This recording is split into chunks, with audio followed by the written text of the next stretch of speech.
Let's make Alfredo Mac and Cheese. In a saucepan, melt butter, add cream cheese, milk, some black pepper, garlic powder, and stir well, bring to a low simmer.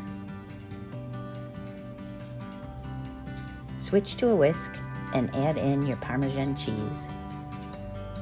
Continue cooking until the sauce thickens. Meanwhile, cook and drain the albo pasta.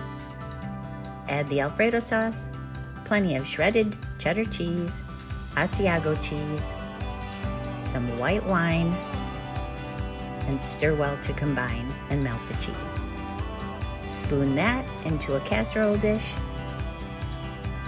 and top with additional cheese.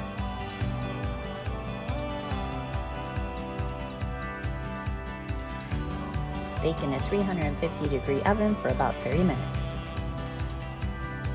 Time to eat! Visit kudoskitchenbyrenee.com.